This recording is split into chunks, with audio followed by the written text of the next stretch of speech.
আদনানের সময়টা ভালো যাচ্ছে না। আদনান নিজেও বুঝতে পারছে না সে এত অস্থির হয়ে আছে কেন। কেন এমন কুডাক ডাকছে তার মন। না পারছে আশাকে কিছু বলতে, আর না পারছে ধ্রুবকে কিছু বলতে। ধ্রুবকে আদনান চেনে, ধ্রুব এরকম ছেলে না। কিন্তু আশার কাছে তো এসব ছেলে খেলা। আদনান জানে আশার কাছে রিলেশনশিপটা ভীষণ ইজি। তবুও আদনান মিষ্টি কথা দিয়ে আশাকে ভুলিয়ে রাখার চেষ্টা করেছে এতদিন। আজ এই ছেলের সাথে, কাল ওই ছেলের সাথে ডেটে যাওয়া সব হাসি মুখে সহ্য করেছে। শুধু একবার বিয়েটা হোক, সব হাতে আসুক, তারপর 2 লাথি মেরে সে এই মেয়েকে বিদায় করবে। এমন ক্যারেক্টারলেস মেয়েকে বউ হিসেবে মানায় না। অপশন হাতে রেখেই আদনান প্ল্যান করেছে। শালুক হচ্ছে তার সেকেন্ড অপশন। এজন্যই তো আমেরিকায় থাকাকালীন শালুকের সাথে মিষ্টি কথা বলে ওকে পটিয়ে রাখার টেকনিক অ্যাপ্লাই করে রেখেছে। গোসল করে এসে আশা ধ্রুবর খোঁজে নিচতলায় স্টাডি রুমে গেল। ধ্রুব মুক্তিযুদ্ধ বিষয়ক একটা বই পড়ছে। আশা ধ্রুবর সামনে চেয়ারে বসে বলল, এটা কিসের বই ধ্রুব? ধ্রুব বইয়ের দিকে তাকিয়ে বলল, মুক্তিযুদ্ধ নিয়ে লেখা। আশা আগ্রহী হয়ে বলল, আমাকে গল্পটা বলো ধ্রুব, তোমাদের ফ্রিডম ফাইটারদের স্টোরি শুনতে চাই আমি। ধ্রুব বলল, ভাইয়ার কাছে যাও, ভাইয়া বলবে। সকাল থেকে আমার সাথে কথা বলছো, ভাইয়ার মন খারাপ হবে। আশা হেসে বলল, ধ্রুব, আদনান স্টোরি বলতে পারে না। ও সব স্টোরি এক পর্যায়ে সেক্সুয়াল স্টোরিতে কনভার্ট হয়ে যায়। সব সময় তো আর এসব শুনতে ভালো লাগে না। ধ্রুবর কান লাল হয়ে গেল আশার কথা শুনে। এসব বিষয়ে আর কথা বাড়ালো না ধ্রুব। কথা বলতে গেলে আশা হয়তো ফ্রি মাইন্ডে আরও অনেক কিছু শেয়ার করে ফেলবে। আশার দোষ দেয় না ধ্রুব। তার ন্যাশনালিটি, তার দেশের কালচার যেমন সে তেমনই হবে। তবে অবাক লাগে তার আদনানের ব্যবহার। আদনান কেমন যেন রূপ বদলে ফেলার চেষ্টা করছে ধ্রুবর মনে হয়। বাড়ির পেছনের পুকুরে আগে সবাই লাফঝাপ দিয়ে গোসল করত। বিশাল পুকুরের এই মাথা থেকে ও মাথা সাঁতরে যাওয়ার প্রতিযোগিতা করত। সকালে ভিজে বাড়িতে আসার পর ধ্রুব আদনানকে বলেছিল পুকুরে গোসল করতে যাবার কথা। শুনে আদনান হেসে বলল, পাগল নাকি তুই? পুকুরের পানিতে যেই পরিমাণ জার্মস আছে, মাই গড। ধ্রুব মুচকি হেসে চলে গেল গোসল করতে পুকুরে। কাক ময়ূরের পুচ্ছ লাগালে কি ময়ূর হতে পারে? ধ্রুব নিচের দিকে তাকিয়ে গল্প বলতে লাগলো। আশাকে খুঁজতে খুঁজতে আদনান ও ধ্রুবর স্টাডি রুমে এসে হাজির হলো। আশার দিকে তাকিয়ে আদনান অবাক হলো। চিকন ফিতার একটা টপস আর স্কার্ট পরে আশা বসে আছে ধ্রুবর সামনে। দেহের অবয়ব স্পষ্ট হয়ে আছে ওর। আদনান হাসি মুখে এসে আশার পাশে বসল। কিছুক্ষণ চুপ থেকে গল্প শুনে তারপর বলল, দূর, এসব কি বলছিস? এসব কি এখন বলার সময় নাকি? শোন, আমি গল্প বলি। আমেরিকায় যাওয়ার পরের গল্প শোন। ধ্রুব হেসে বলল, গল্প শোনার আগ্রহ নেই ভাই আমার। তুমি বরং তোমার প্রাণ পাখিটাকে নিয়ে গল্প করো, আমি একটু পড়ি। আদনান খুশি হলো ভীষণ। আশার হাত ধরে বলল, চলো আশা, তোমার সাথে আজ সারাদিনে গল্প করা হয়নি। আশা বিরক্ত হয়ে বলল, তোমার আর গল্প? তোমার গল্প শুরু হবে রুমের দরজা বন্ধ করে, রোমান্সে চলে যাবে, ঝাঁপিয়ে পড়বে তুমি আমার উপর। ধ্রুব কানে হাত দিয়ে বইয়ের দিকে তাকিয়ে রইল। আদনান ভীষণ বিব্রত হলো। এই মেয়ের মুখে কোনো লাগাম নেই। আশাকে রুমে এনে আদনান বলল, পাগল হয়েছ তুমি আশা? কি বলছো এসব ধ্রুবর সামনে? আমার মান সম্মান আর রাখলে না। আশা বিরক্ত হয়ে বলল, তুমি যা করো আমি তাই বলেছি আদনান, বাড়তি কিছু তো বলিনি। আদনান দাঁত কিড়মিড়িয়ে বলল, এমন ভাব করছো যেন শুধু আমারই এসবে ইন্টারেস্ট, তোমার নেই। আশা হাসল, তারপর বলল, এটা ঠিক, আমারও এ ব্যাপারে আগ্রহ। তবে কি জানো আদনান, বাংলাদেশে আসার পর তোমাদের কালচার সম্পর্কে একটু আধটু জানার পর আমি নিজেকে সামলে নিয়েছি। এটা তো তোমার দেশ, তোমার দেশের কালচার তুমি ভালো জানো আমার চাইতে। তোমার উচিত ছিল আমাকে বোঝানোর। তুমি তা কি করেছো? সুযোগ পেলেই তুমি আমাকে বদ্ধ ঘরে নিয়ে আসতে চাইছো। আমিও তাই তোমার থেকে দূরে সরে থাকতে চাইছি। তুমি মানুষটা কেমন যেন আদনান, তোমাদের দু ভাইয়ের মধ্যে অনেক ডিফারেন্স। আদনানের মাথা যেন আগুন জ্বলে উঠল। আশার হাত চেপে ধরে বলল, কি ডিফারেন্স? আশা নিজের হাত ছাড়িয়ে নিল। আজ যখন আমি বৃষ্টিতে ভিজছিলাম, ধ্রুব একবারের জন্যেও আমার দিকে তাকায়নি। ওর সাথে হেঁটে বাড়ি পর্যন্ত এসেছি। ধ্রুবকে একবারও দেখিনি আমার বডির দিকে তাকাতে, অথচ বাড়ি আসতেই তোমার নজর গিয়েছিল আমার বডিতে। এই যে একটু আগে আমি ধ্রুবর স্টাডি রুমে গিয়েছি, এটাও একটা এক্সপেরিমেন্ট ছিল আমার। আমি এই টপস পরে যাওয়ায় ধ্রুব বইয়ের দিকে তাকিয়েছিল পুরোটা সময়। আমি ওকে বলেছিলাম আমাকে স্টোরি বলতে, ও তখনও তাকায়নি আমার দিকে। তুমি কিন্তু ওর স্টাডি রুমে ঢুকেই আমার সারা শরীর স্ক্যান করে ফেলেছ। এজন্যই ধ্রুবকে আমার ভীষণ ভালো লাগছে। ও একজন পারফেক্ট মানুষ। তোমার মতো করে কাউকে ইমপ্রেস করার মিথ্যা চেষ্টা ধ্রুব করে না, বরং ওর এই শুদ্ধতাই মানুষকে ওর প্রতি ইমপ্রেস করে। আদনান কি বলবে ভেবে পেল না। আশার কাছ থেকে এসব এক্সপেক্ট করেনি। আশা কি তবে ধ্রুবতে একেবারে মজে গেছে? আদনানকে হতভম্ব অবস্থায় রেখে আশা বের হয়ে গেল আফিফার রুমের দিকে। দুপুরে খাবার টেবিলে ধ্রুব বসার পর ধ্রুবর বাবা সেলিম সাহেব এসে বসেছেন ধ্রুবর মুখোমুখি চেয়ারে। ধ্রুব সবেমাত্র মুখে ভাতের লোকমা তুলেছে। সেই সময় সেলিম সাহেব বললেন, ধ্রুব, খাবার পর তুমি গিয়ে তোমার মাকে দেখে আসবে।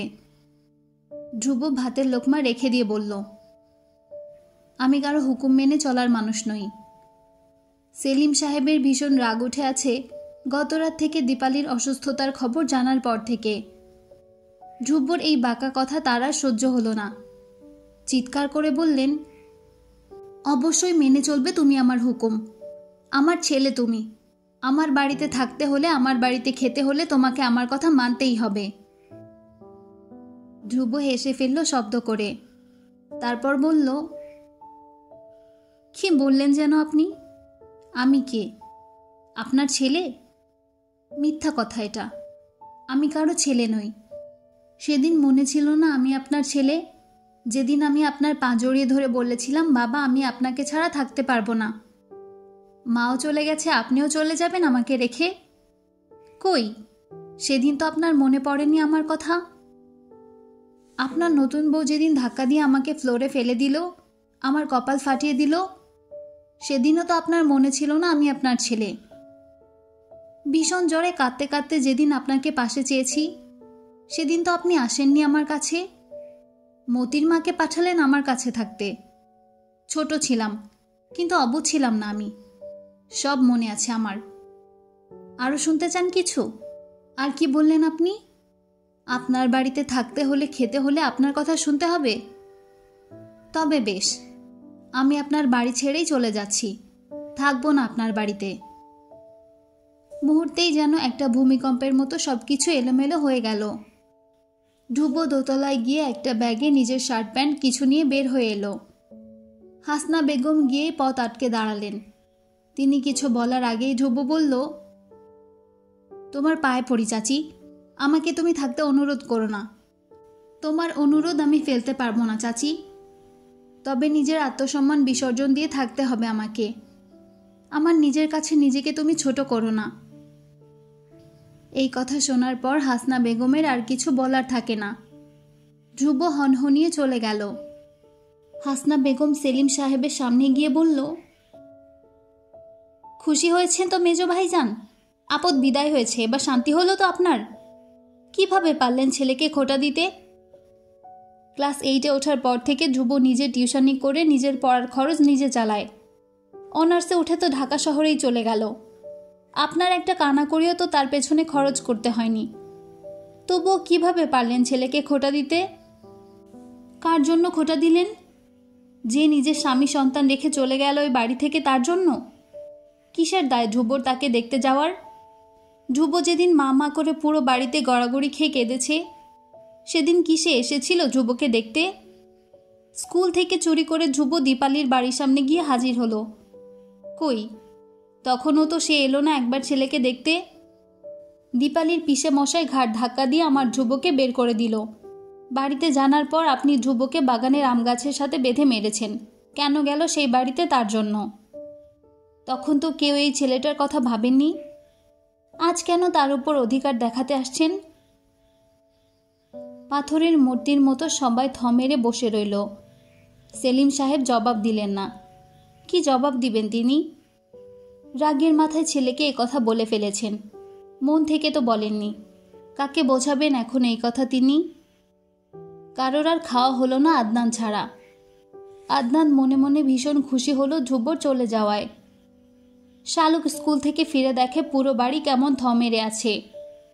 কি হয়েছে কিছুই বুঝতে পারল না। শাপলাও কলেজে গেছে। কাকে জিজ্ঞেস করবে শালুক? মায়ের কাছে গেল একবার, গিয়ে দেখে মায়ের মুখ ভার। এটা হচ্ছে সতর্কতা সংকেত। মায়ের মুখ ভার দেখলে কেউ মাকে ঘাটায় না। দাদির ঘরে গিয়ে শালুক জিজ্ঞেস করলো দাদিকে, সবাই এমন চুপ হয়ে আছে কেন? সিতারা বেগম কেঁদে উঠলেন। কেঁদে বললেন, আমার ভাইয়ের যে পোড়া কপাল রে বোন, আমার ভাই রাগ কইরা কই যেন গেছে গা। শালুকের বুক কেঁপে উঠল। ধ্রুব ভাই নেই? রাগ করে চলে গেছে ধ্রুব ভাই? কিন্তু কোথায় গেছে? শহরে তো যাবে না শালুক শিওর। হল বন্ধ, গিয়ে থাকবে কোথায়? তবে কোথায় গেল? চিন্তায় উৎকণ্ঠায় শালুকও খেল না।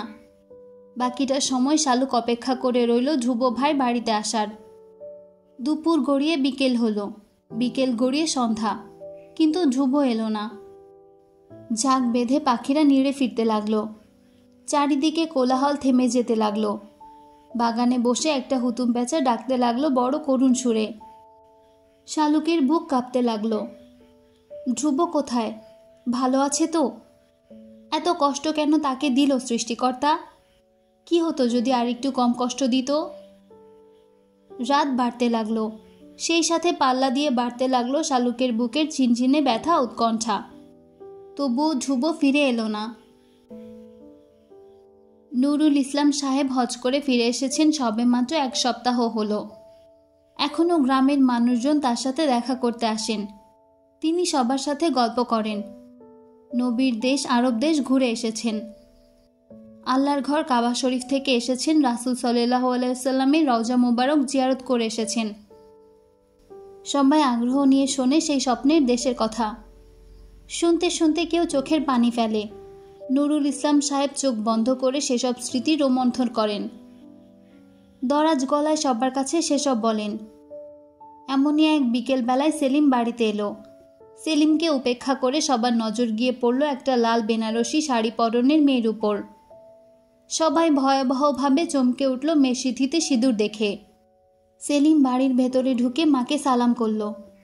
দীপালি প্রণাম করল। সিতারা বেগম কিছুই বুঝে উঠতে পারলেন না। সেলিম যখন বলল, ও দীপালি, আমার স্ত্রী, আজ আমরা বিয়ে করেছি, সেই মুহূর্তে সিতারা বেগম অজ্ঞান হয়ে লুটিয়ে পড়লেন। এলাকার লোকজন সবাই হাসাহাসি করতে লাগলো। বাবা হজ করে এসেছে, অথচ ছেলে এদিকে হিন্দু মেয়ে বিয়ে করে এনেছে। তেমনি ঝড় উঠল দীপালির বাড়িতে। দীপালির বিয়ের পাকা কথা চলছে। সেই মুহূর্তে দীপালি একটি মুসলমান ছেলের হাত ধরে ঘর ছেড়েছে। লজ্জায় অপমানে মাথা কাটা গেল দীপালির পরিবারের। একই গ্রামে 2 বাড়ি হওয়ায় লোকজন তামাশা করার ভালো খোরাক পেয়ে গেল। নুরুল ইসলাম সিদ্ধান্ত নিলেন নিজের ছেলেকে তিনি ত্যায্য পুত্র করবেন, কিন্তু পারলেন না নিজের স্ত্রীর জন্য। সিতারা বেগম সেই সময় অসুস্থ হয়ে শয্যা নিলেন। ছেলেকে ত্যায্য পুত্র করার কথা শুনে তার অসুস্থতা আরও বেড়ে গেল। দীপালির বাবাও ভেঙে পড়লেন। বাবা মায়ের একমাত্র মেয়ে হওয়ায় বাবার নয়নের মণি ছিল দীপালি। 2 ভাইয়ের একমাত্র আদরের বোন, রূপে গুণে অতুলনীয়। দীপালির বাবা গর্ব করে বলতেন, এ আমার মা দুর্গা। বাস্তবিকই দীপালিকে দেখতে ছিল দেবীর মতো। প্রতিদিন গ্রামের বউ ঝিয়েরা আসতো দীপালিকে দেখতে। মোমের পুতুলের মতো দেখতে দীপালি। হাঁটু পর্যন্ত লম্বা তার ঘন চুল। নিন্দে করার সাথে সাথে লোকে স্বীকারও করত। বউ পেয়েছে বটে সেলিম, বড় রূপবতী বউ পেয়েছে। এমন রূপবতী এই তল্লাটে দ্বিতীয় কেউ নেই। এমন আগুন সুন্দরী হলে সন্ন্যাসীরও ধ্যান ভেঙে যাবে। সেখানে সেলিম কি এমন? নুরুল ইসলাম সাহেব ছেলের সাথে কথা বলা বন্ধ করে দিলেন। দীপালি আগ বাড়িয়ে শ্বশুরের সাথে কথা বলতে চাইল। নুরুল ইসলাম সাহেব তার ছায়াও মারাতো না। বিয়ের 2 মাসের মাথায় দীপালি গর্ভবতী হলো। সবাই আস্তে আস্তে দীপালিকে মেনে নিতে চেষ্টা করলো, শুধুমাত্র নুরুল ইসলাম সাহেব ছাড়া। সারাক্ষণ আল্লাহর কাছে চোখের পানি ফেলে বলতেন, কেন আল্লাহ তাকে এই দুনিয়া থেকে নিয়ে যাচ্ছেন না? এই অনাচার দেখার জন্য কেন বাঁচিয়ে রেখেছে? এর চাইতে মরণও ভালো ছিল। তেমনি দীপালির বাবা মাও ঠাকুরের কাছে দিনরাত প্রার্থনা করতেন। গর্ভবতী হবার পর থেকে দীপালি বাবা মাকে ভীষণভাবে মনে করতে শুরু করে। একটা বার বাবা মাকে দেখার জন্য প্রাণ আনচান করে। মা হওয়া যে কি কষ্টের তা টের পেল দীপালি, আর সেই সাথে বুঝতে পারল কি ভুল সে করে ফেলেছে। মাঝে মাঝে বাড়ির টেলিফোনে কল দিত। গম্ভীর সুরে বাবা হ্যালো বলতেই দীপালি রিসিভার নামিয়ে ফেলত। এক সময় ধ্রুব হলো। দীপালির মনের অপরাধ বোধ আরও বেড়ে গেল। বাবা মায়ের আদরও পাচ্ছে না, শ্বশুর শাশুড়িও তাকে মেনে নিচ্ছে না। 2 টানাপোড়েনে স্বামীর সাথেও সম্পর্ক ভালো যাচ্ছে না। সারাক্ষণ শ্বশুরের আহাজারি শুনতে শুনতে দীপালির আর কিছুই ভালো লাগতো না। মুক্তি পেতে চাইল সব বন্ধন থেকে। একদিন বাড়িতে কল দিতেই দীপালির মা কল রিসিভ করল। ভয়ে ভয়ে দীপালি একবার মা বলে ডাকল। তারপরও শুনতে পেল মায়ের গুঞ্জনা অভিশাপ। এরপর থেকে দীপালি রোজ দুপুরে মাকে কল দিত। মাও বুঝি দীপালির কলের অপেক্ষায় থাকত। একবার রিং হতেই রিসিভ করতেন। মেয়ের সাথে স্বাভাবিক কোনো কথা বলতেন না, সাপসাপান্ত ছাড়া। ধ্রুব আস্তে আস্তে বড় হলো। দীপালির বাবার ভীষণ অসুখ হলো। মেয়েকে দেখার জন্য যেন প্রাণ পাখি দেহের খাঁচা ছেড়ে যেতে পারছে না, এমন অবস্থার কথা সেদিন দীপালির মা নিজে কল দিয়ে জানালো দীপালিকে। মেয়ের মন মানল না আর। স্বামী, সন্তান, সংসার সবকিছুর কথা ভুলে গিয়ে ছুটে গেল। যাবার আগে ছেলেকে বুকের মধ্যে অনেকক্ষণ জড়িয়ে ধরে রাখল। মায়ের মন হয়তো বুঝে গেছে একবার বাবার বাড়ি গেলে আর ফিরে আসবে না হয়তো। ধ্রুবর বাবার জন্য একটা চিঠি লিখে গেল। সেই যে দীপালি গেল আর ফিরে এলো না। রাতে বাড়িতে এসে চিঠি পড়ল ধ্রুবর বাবা। বেশি কিছু লেখেনি দীপালি, শুধু এটুকু লিখেছে, চলে যাচ্ছি, এই যাওয়া হয়তো শেষ যাওয়া। ভালো হলো তোমার সামনে থেকে যেতে হয়নি। আমার নারী ছেঁড়া ধন রেখে গেলাম তোমার কাছে। আমাকে ঘৃণা করবে জানি, তবে ওকে অবহেলা করো না। এই কয়েক বছরে এতটুকু বুঝতে পেরেছি, জীবনে শুধু ভালোবাসা থাকলেই হয় না। বাবা মায়ের ভালোবাসা তাদেরও পাশে পাওয়া লাগে। 2 ধর্মের মানুষ হয়ে ভালোবাসা যায় হয়তো, কিন্তু সংসার করা যায় না। প্রথম কয়েকদিন ধ্রুবর মায়ের জন্য ভীষণ কাঁদত। ধ্রুবর সাথে পাল্লা দিয়ে কাঁদত পিচ্চি শালুক। শালুক তখন ভীষণ ছোট, কারো কান্না দেখলেই সে কাঁদে। শুরু হলো সেলিমের স্বভাব বদলে যাওয়া। ধ্রুব তখন তার চক্ষুশূল হয়ে গেল। ধ্রুবর দিকে তাকালেই দীপালিকে দেখতে পেত। তখনই তার মাথা গরম হয়ে যেত। কোনো কারণ ছাড়াই নিজের রাগ উঠলেই ধ্রুবকে ইচ্ছে মতো মারতেন। মার খেতে খেতে ধ্রুব সারা শরীর কালশিটে হয়ে গেল। কেউ তাকে থামাতে পারল না তখন। রুমের দরজা বন্ধ করে ছেলেকে ভীষণ মারতেন, উন্মাদ হয়ে যেতেন। ছোট ধ্রুব কি আর বুঝতে পারত বাবার মনের কষ্ট? কে জানে, হয়তো বুঝতে পারত, এজন্যই কাঁদত না। মার খেয়ে ধ্রুব কিছুতেই কাঁদত না। সে জানত তার কান্না শুনলে দাদা দাদি বাবাকে গালাগালি করবে, বড় চাচা রাগারাগি করবে, শালুক কাঁদবে। ছোট শালুক ঠোঁট বাঁকিয়ে কাঁদলে ধ্রুবর ভীষণ খারাপ লাগে। ছিচকাদনে মেয়ে সারাদিন শুধু কাঁদে। খাবার খেতে গেলে কাঁদে, গোসল করতে গেলে কাঁদে। কেউ কোলে না নিলে কাঁদে, কারো কান্না শুনলে দ্বিগুণ শব্দে কাঁদে। পুতুলের মতো দেখতে ছোট মেয়েটার কান্নায় ছোট চাচি বিরক্ত হন ভীষণ। 2 বছরের বড় ছোট শাপলা শালুককে নিয়ে চাচির তখন দিশাহারা অবস্থা। এর মধ্যে শালুকের সারাক্ষণ কান্না চাচিকে আরো বিরক্ত করে। ধ্রুব বড় মানুষদের মতো সব বুঝতে পারল। বাবার মনে যে ভীষণ কষ্ট, সেই কষ্টে না হয় তাকে খানিকটা মারে, অসুবিধা কিসের তাতে? সবার সমস্যার সমাধান ধ্রুবর কান্না না করলেই হলো। এরপর ধ্রুব আর কিছুতেই কাঁদে না। সেলিম সাহেবের মাথায় রক্ত উঠে যেত আরও বেশি যখন দেখত ধ্রুব কাঁদছে না। কেন কাঁদবে না ধ্রুব? তাকে কাঁদতে হবে। আঘাতের পরিমাণ বেড়ে যেত 1000 গুণ, কিন্তু ছেলের গলা দিয়ে শব্দ বের হতো না। রাগের মাথায় ধ্রুবর গলা টিপে ধরতেন। টপাটপ করে চোখের জল দিয়ে অশ্রুপাত হতো, কিন্তু ধ্রুব কাঁদত না। রাত হলেই আদুরে বিড়ালের মতো বাবার গা ঘেঁষে শুয়ে পড়ত ধ্রুব। মাঝরাতে সেলিম সাহেব ছেলেকে বুকে জড়িয়ে ধরে কাঁদতেন, কিন্তু রাগের সময় সব ভুলে যেতেন আবার। তার উপর গ্রামের মানুষের হাসাহাসি তাকে নিয়ে। সব কিছুর ঝাল মেটাতেন বদ্ধ করে ছেলেকে মেরে। বাবার দেওয়া সব আঘাত ধ্রুব ভুলে যেত বাবার গা ঘেঁষে ঘুমালেই। বাবার শরীর থেকে কেমন মায়ের ঘ্রাণ পেত ধ্রুব। মায়ের জন্য ধ্রুব ভীষণ মন খারাপ করে সারাক্ষণ। তবে ধ্রুব বুঝে গেছে এই কথা কাউকে বলা যাবে না। কেউ জানতে পারলে হয়তো ঝামেলা হবে। স্কুলে একটা ছেলে ধ্রুবকে বলল, ধ্রুবর মা কোথায় সে জানে সেটা। সেদিন ধ্রুব আকাশের চাঁদ হাতে পেল যেন। স্কুল ছুটির পর ছেলেটার সাথে ছুটে গেল মাকে দেখতে। ভাবল মাকে বাড়ি ফিরিয়ে আনলেই বাবা আবার ঠিক হয়ে যাবে। বাড়ির সামনের গেট খোলা ছিল। ধ্রুব ভেতরে ঢুকতেই মা মা করে ডাকতে শুরু করলো। দোতলার ঘরের জানালার সামনে দাঁড়িয়ে দীপালি ছেলেকে দেখে সব কিছু ভুলে গেল। ছুটে আসতে চাইল ছেলের কাছে, কিন্তু পারল না। তার আগেই নিজের 2 দাদা দীপালিকে ঘরে আটকে রাখল। দীপালির পিসে মশাই ধ্রুবর ঘাড় ধাক্কা দিয়ে বাড়ির বাইরে নিয়ে ফেলে দিয়ে বলল, এই বাড়ির আশেপাশে যদি আর দেখেছি তবে করে নদীতে ফেলে দিব। এসব শুনে সেলিম বাড়ির বাইরে আম গাছের সাথে বেঁধে ধ্রুবকে বেধড়ক মারধর করল। ধ্রুবর কানে শুধু ভেসে এসেছে সেদিন শালুকের কান্না। যেই শালুক ধ্রুবর ব্যথায় ব্যথিত হয়েছে, তাকে কি ভালো না বেসে পারত ধ্রুব? নিজের সাথে নিজে আর যুদ্ধ করতে পারল না সেলিম সাহেব। প্রতিদিন ছেলেকে এভাবে মেরে তার রাগ কমল না। দীপালিকে ডিভোর্স লেটার পাঠিয়ে দিলেন। খবর পেল দীপালির বিয়ে হয়েছে। এরপর সিদ্ধান্ত নিলেন নিজেও বিয়ে করবেন। ধ্রুব কতবার বাবার পায়ে পড়েছে যাতে বাবা নতুন মা না আনেন। কেননা স্কুলে যাওয়া আসা করতে করতে লোকে ধ্রুবকে বলতো, তোর বাপে বিয়ে করলে তো তোকে আর দেখতে পারবে না, তোকেও বের করে দিবে বাড়ি থেকে। ধ্রুবর ভয় হলো, রাতে যদি বাবার কাছে ঘুমাতে না পারে। সেই ভয়ে ধ্রুব বাবার কাছে কত অনুনয় করল। নুরুল ইসলাম সাহেব ততদিনে নাতনির জন্য পাগল হয়ে গেছেন। সবাই ভাবল আবার বিয়ে করলে ধ্রুবর উপর অত্যাচার কমে যাবে। ঘরে বউ এলে আস্তে আস্তে সব ঠিক হয়ে যাবে।